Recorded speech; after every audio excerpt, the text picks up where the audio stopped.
Everybody keep talking about Cody Rhodes and his story, which was the greatest story ever told in professional wrestling. But fortunately, and some unfortunately for some people, that's done. CM Punk is saying now it's my time.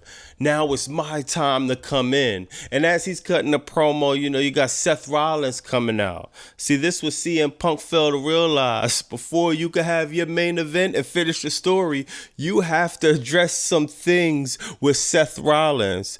Now, this is what I be telling a lot of people. You could tell when Paul Levesque, you could tell when WWE Creative is really in that kitchen cooking. This is what I'm talking about. This storyline, I don't know if y'all watch wrestling, y'all know, and if you haven't been keeping up, this has been boiling for years. This is before CM Punk debuted at Survivor Series. Then he got mad and they did that whole thing. They had backstage heat. This is stemming from real life heat backstage. Now, of course, when CM Punk made his debut back in the WWE after 10 years in Chicago, Seth Rollins was not pleased, to say the least, about that, man. He was actually pissed off. He wanted to punch CM Punk in the face. So, a lot of people are saying that was a work. A lot of people think it wasn't a work. I mean, it doesn't really matter. I think they really didn't like each other backstage, but they know there's a lot of money in that feud. And I think how Triple H is laying this all out is perfectly. Yeah, CM Punk, he wants to face whoever's the champion or even win the Royal Rumble and go in as champion WrestleMania 41. But remember the original plan, CM Punk, WrestleMania 40. You was hurt. Drew McIntyre put you out. You missed WrestleMania 40. You were supposed to be in there in Philadelphia when I was in the building versus Seth Rollins originally. Triple H didn't forget about that. Seth Rollins didn't forget about that. And it's going to be interesting to see these two come together when they finally have their match. I don't want to see no shit like y'all did with Drew McIntyre where it's like, oh man, let's have 1, 2, 3, 4, 5. Fuck all the matches, bro. One match, WrestleMania, and I would love an Iron Man match, but I don't think they're going to do that. But man, just one match, a classic of all classics.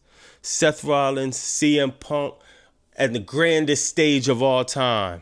Later on down the night, you got Sami Zayn and Seth Rollins. They're going back and forth, and they decide to have a match to settle their differences. Now, I didn't even realize that, man, I've been watching these dudes really wrestle well over 10 years. They've been traveling a road together for 20 years. They have a lot of history with Sami Zayn and Seth Rollins, and in the main event, they put on a good match. They're always going to put on good matches, good promos. These are two superstars that's on the top level. Now, what's interesting is Seth Rollins won the match. Sami Zayn, he got mad, grabbed a steel chair, act like he was about to hit him, but he didn't. Then, out of nowhere, Claymore to Sami Zayn after he lost the match, sitting in the fucking middle of the ring moping. Claymore comes in the middle of the ring.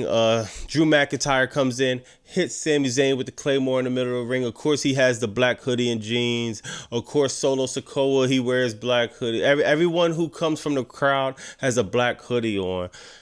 I'm not going to nitpick at that, but it is getting annoying a little bit. It's just like one of the creative things that it's like, okay, we can't think of nothing else, like just a black hoodie, not even no merch hoodie. Just it's like they're sharing the same black hoodie or something like that. But I'm not going to nitpick. It was cool. It's good to see Drew McIntyre back in the fold.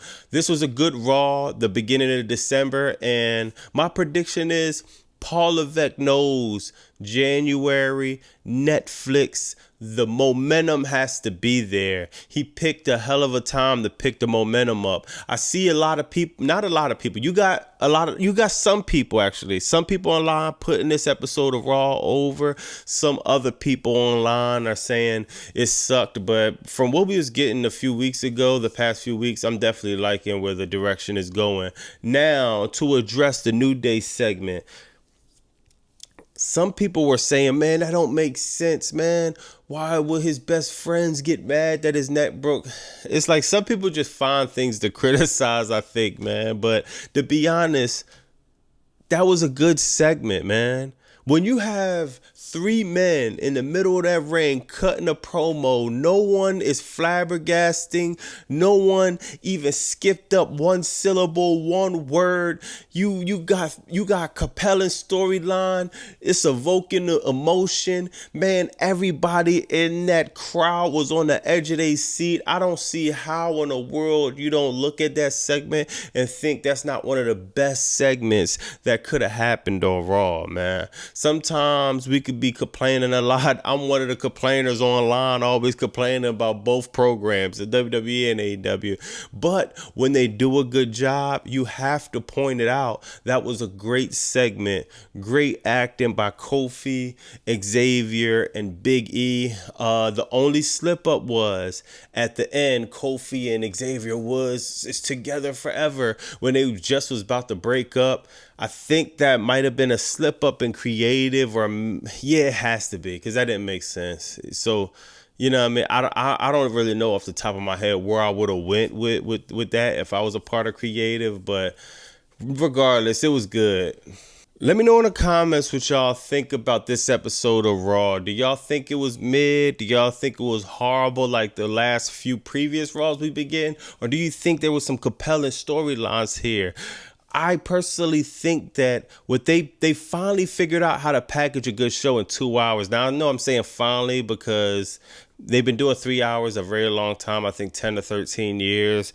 And they've been doing 2 hours most of Raw, 30 years being a show. But I feel like when you do something for 13 years, you almost forget how to pack a 2 hour show. And this was the first Raw I seen where it was like, this might have been the best Raw since it became 2 hours.